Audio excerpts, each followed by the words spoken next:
তৃণমূলের করা মামলায় সর্বোচ্চ আদালত বড় নির্দেশ দিয়েছে জাতীয় নির্বাচন কমিশনের উদ্দেশ্যে। লজিক্যাল ডিসক্রিপেন্সির যে তালিকা আগামী 3 দিনের মধ্যে জাতীয় নির্বাচন কমিশনকে প্রকাশ করতে হবে এবং তালিকা প্রকাশের 10 দিনের মধ্যে শুনানি করতে হবে। শুধু তাই নয়, অন্যতম নথি হিসাবে এসআইআর এর অন্যতম নথি হিসাবে অ্যাডমিট কার্ডকে গ্রহণ করতে হবে বলে নির্দেশ দিয়েছে সর্বোচ্চ আদালত। একই সঙ্গে একথাও সর্বোচ্চ আদালত স্পষ্ট জানিয়ে দিয়েছে যে কোনো ভোটার যখন শুনানি কেন্দ্রে যাবেন তিনি তার পরিবারের সদস্য বা তার সহযোগী হিসেবে কোনো আইনজীবীকে নিয়ে যেতে পারবেন, প্রয়োজনে তিনি বিএলএ কেও নিয়ে যেতে পারবেন এবং সেক্ষেত্রে আগাম চিঠি দিয়েছে কথা কমিশনকে জানাতে হবে। অর্থাৎ যে নির্দেশ আজকে দিয়েছে সর্বোচ্চ আদালত তৃণমূলের করা মামলার প্রেক্ষিতে, সেখানে তৃণমূল তাদের জয় দেখতে পাচ্ছে। পরপর আপনাদের সামনে রাখবো যে সর্বোচ্চ আদালতে আজকে এসআইআর এর যে শুনানি, সেই শুনানি পর্বে ঠিক কি বলা হলো। তবে যে লজিক্যাল ডিসক্রিপেন্সির অভিযোগ বারে বারে তোলা হচ্ছিল, এই লজিক্যাল ডিসক্রিপেন্সি প্রকাশ না করে একটা অস্বচ্ছতার বাতাবরণ তৈরি করা হচ্ছে, সেইখানে স্পষ্ট নির্দেশ দিল সর্বোচ্চ আদালত। এই লজিক্যাল ডিসক্রিপেন্সির যে তালিকা, সেই তালিকা আগামী 3 দিনের মধ্যে প্রকাশ করতে হবে। দুই প্রতিনিধি সরাসরি আমাদের সঙ্গে রয়েছেন, নয়াদিল্লি থেকে রয়েছেন বিজেন্দ্র সিংহ এবং আমাদের আরেক প্রতিনিধি সৌভিক মজুমদার সরাসরি রয়েছেন। আমি শুরুতে এইটা বিজেন্দ্র তোমার থেকে জানতে চাইবো, নিঃসন্দেহে বড় নির্দেশ আজকে দিয়েছে সর্বোচ্চ আদালত। কি ছিল তৃণমূলের করা মামলার মূল আর্জি, তার শুনানিতে কোর্ট কি বলল আজ?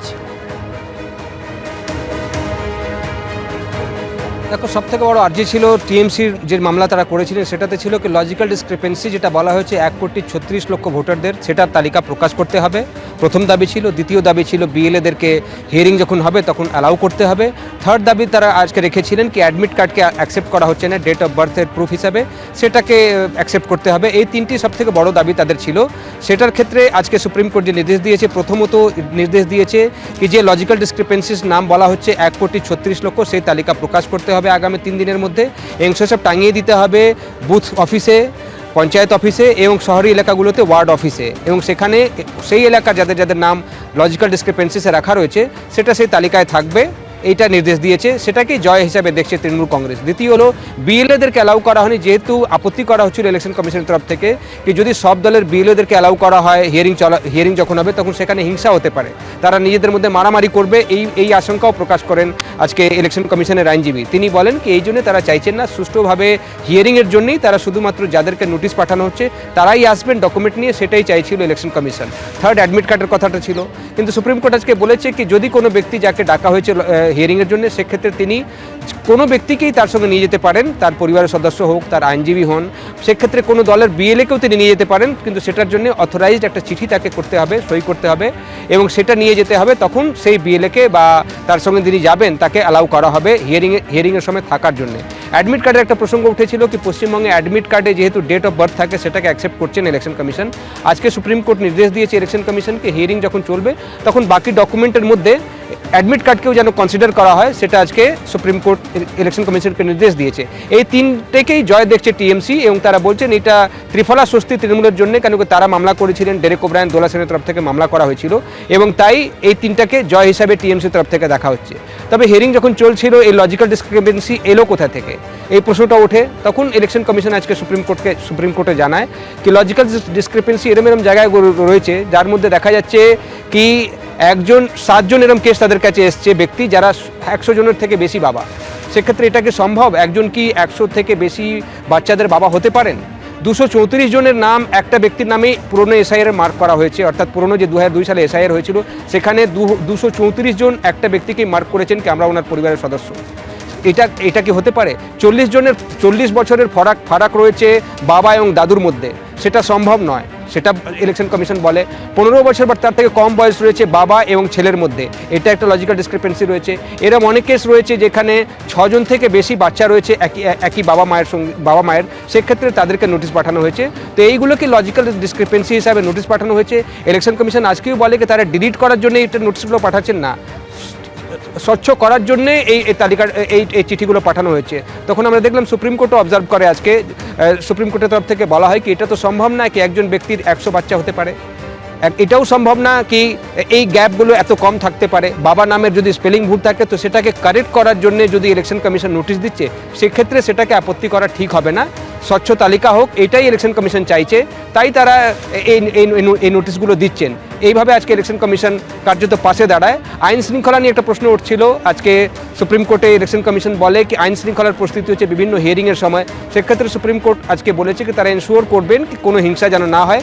সেন্টারকেও তারা বলেছেন, স্টেটকেও বলেছেন প্রপার ফোর্স ডিপ্লয় করার জন্য, এবং ডিস্ট্রিক্ট কালেক্টরদেরকে তারা নির্দেশ দিয়েছেন কি যখন হিয়ারিং হবে তখন সেই জায়গায় যেন অ্যাপ্রোপ্রিয়েট ম্যান পাওয়ার স্টেট দেয়। কেন কি হিয়ারিং যখন চলছিল তখন আমরা দেখলাম ইলেকশন কমিশন বলে কি রাজ্য সরকার সহযোগিতা করছেন না, তারা নন কোঅপারেশন ফেস করছেন স্টেট গভর্নমেন্ট থেকে।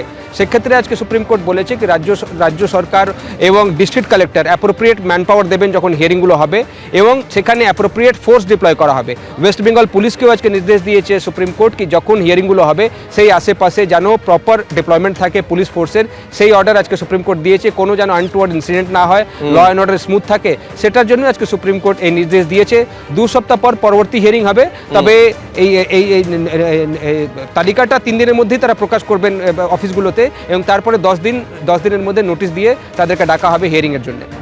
বেশ, বিজেন্দ্র তুমি আমাদের সঙ্গে থাকো। আমাদের আরেক প্রতিনিধি সৌভিক মজুমদার আমাদের সঙ্গে রয়েছেন, সৌভিকের সঙ্গে কথা বলবো। তবে আজকে এই নির্দেশ সামনে আসার পর তৃণমূল সাংসদ এবং আইনজীবী কল্যাণ বন্দ্যোপাধ্যায় তিনি কি বলছেন দেখুন।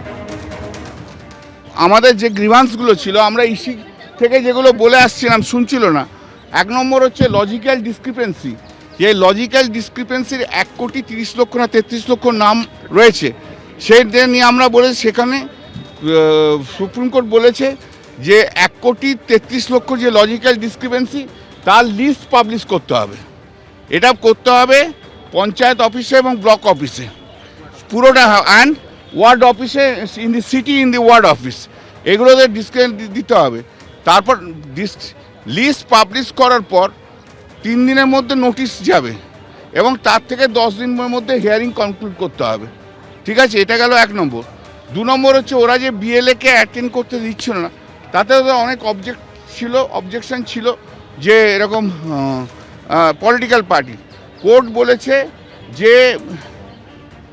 যে কোনো ইলেক্টর যার নাম রয়েছে হিয়ারিংয়ে ডাকবে, he or she can take the assistance of anyone.